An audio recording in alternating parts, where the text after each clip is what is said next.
نحمده ونصلي على رسوله الكريم اما بعد فاعوذ بالله من الشیطان الرجیم بسم اللہ الرحمن الرحیم۔ شیخ حرم مولانا محمد مکی الحجازی حفظہ اللہ تعالی، اللہ ان کی عمر کے اندر برکت عطا فرمائے، انہوں نے ایک دفعہ اپنے درس کے اندر یہ بات بتائی کہ امام کعبہ کے پاؤں کے اوپر شوگر کی وجہ سے ایک پھوڑا نکل آیا۔ ڈاکٹروں نے جب چیک کیا تو انہوں نے کہا کہ آپ کا پاؤں کاٹنا پڑے گا۔ اب امام کعبہ بڑے پریشان تھے، انہوں نے کچھ ماہ کا وقت دیا کہ جب ہم کوشش کریں گے کہ دوائی وغیرہ استعمال کریں، اگر ٹھیک ہو گیا تو صحیح ہے، وگرنہ پاؤں کاٹنا پڑے گا۔ اب امام صاحب فرماتے ہیں کہ میں بڑا پریشان تھا، اسی پریشانی کے اندر اللہ جل جلالہ نے میرے دل کے اندر یہ بات ڈالی کہ آپ یہ دعا پڑھیں، تو میں نے اس دعا کو بہت کثرت سے پڑھنا شروع کر دیا۔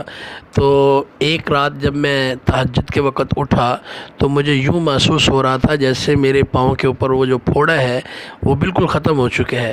تو میں نے لائٹ آن کی تو میں دیکھ کر حیران رہ گیا کہ واقعتاً ہی وہ میرا پھوڑا غائب تھا۔ میں نے اپنی اہلیہ محترمہ کو جگایا تو میں نے کہا دیکھو مجھے لگ رہا ہے یہ میرا پھوڑا جو ہے شوگر والا یہ ختم ہو گیا ہے۔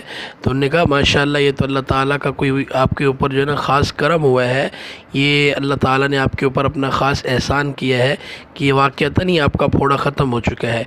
تو پھر مولانا مکی الحجازی صاحب فرماتے ہیں انہوں نے مجھ سے یہ بات کی اور مجھ سے کہنے لگے کہ آپ لوگوں کو درس دیتے ہیں، لوگوں کو یہاں پر بیٹھ کر اللہ اور اس کے رسول کی باتیں بتاتے ہیں، تو یہ قرآنی وظیفہ بھی لوگوں کو بتائے۔ وہ قرآنی وظیفہ دعائے ایوب علیہ السلام ہے، وَأَيُّوبَ إِذْ نَادَى رَبَّهُ أَنِّي مَسَّنِيَ الضُّرُّ وَأَنْتَ أَرْحَمُ الرَّاحِمِينَ۔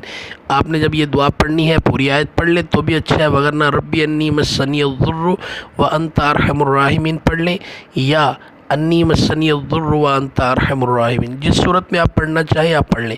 اگر آپ نارمل ہیں تو روزانہ 70 مرتبہ یا 21 مرتبہ یہ دعا پڑھتے رہیں، اور اگر آپ کو کوئی بیماری ہے تو صبح شام 70 دفعہ پڑھتے رہیں، اور اگر وہ بیماری کافی سخت ہو چکی ہے تو اس صورت میں آپ ہر نماز کے بعد یہ دعا 100 بار پڑھیں۔ انشاءاللہ پھر اس دعا کے آپ کمال دیکھیں گے کہ اللہ تعالیٰ آپ کو اس دعا کی کیا برکات عطا فرمائیں گے۔